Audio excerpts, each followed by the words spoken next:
একবেলা ভাত না খাইলেও 4 বেলা সিগারেট খেতে হয়, কিন্তু ভাত না খাইলেও চলবো, কিন্তু সিগারেটটা না খেলে চলবো না। খাবো তো এটা 100%, তবে কমাই দিলে ভালো হবে।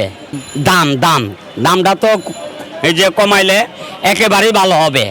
এই দেশটা গরিব, খালি আদনাজা খালি বাড়াইলেই হবে না, কমাইতেই হবে। এটা হলো ডাক্তারকে কথা। আর আমার কথা হইলে হায়াত যতদিন আছে ততদিনই আমি বাঁচবো। সিগারেট খাইলে আর কি হবে, আর ওইটা খাইলে কি হবে? যেটা নিগেল, আমি নিগেল কথাই আমি খাওয়ান তো সীমিতই খাই।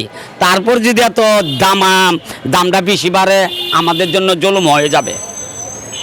সর্বশেষ দাবি হলো কমানো, যেন দামটা না বাড়ে। না, আমি মনে করি হচ্ছে যে সরকার যে সিদ্ধান্তটা নিয়েছে আমাদের হচ্ছে জনগণের ভালোর দিকটা চিন্তা করে হচ্ছে এটা নিয়েছে আর কি।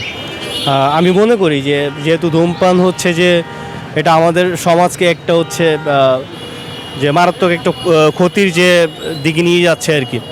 এটা থেকে বের হওয়ার জন্য হচ্ছে যে হয়তোবা এটা সরকার একটা ভালো সিদ্ধান্ত আর কি। বক্তব্য অবশ্যই এটা দাম বৃদ্ধি করা উচিত এবং এটা ক্রয় ক্ষমতা বাইরে যাওয়া উচিত। এটা স্বাস্থ্যের জন্য ঝুঁকিপূর্ণ, এটা খাওয়া ঠিক না।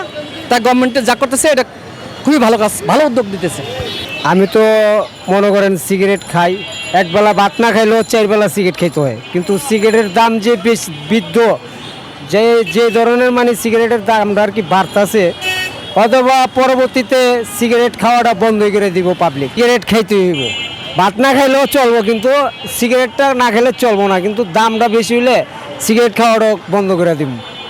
পড়তে পারে কেন, এখন তো মানুষের হাতে পয়সা কম, তাই এখন প্রভাব পড়তে পারে, বিক্রি কমতে পারে। এই আমার মতামতে আমার মনে হয় ঠিক হয়ে যাবে, আবার মানুষ কমবে, কিন্তু আস্তে আস্তে ঠিক হয়ে যাবে। এটা বৃদ্ধি হইলে ওই খরচের যে বিষয়টা ওইটার জন্য ভালো না, কিন্তু তামাক জাতীয় এটা বন্ধ করাই ভালো, বৃদ্ধি করাও ভালো। হ্যাঁ, আর সাধারণ মানুষের জন্য সমস্যাই হয়। সচেতন এবং সুশীল সমাজ বলছে সরকার এই সিদ্ধান্তকে তারা সাধুবাদ জানিয়েছেন। আমরা কিছু ব্যবসায়ী এবং সরাসরি ধূমপানকারীদের সঙ্গে কথা বলেছি, তারাও কিন্তু বলেছেন অতিরিক্ত দাম বৃদ্ধির কারণে তারাও কিন্তু এক পর্যায়ে এই ধূমপান ছেড়ে দেবেন মর্মে জানিয়েছেন। মোস্তাফিজুর রহমান, অগ্রযাত্রা প্রতিদিন, ঢাকা।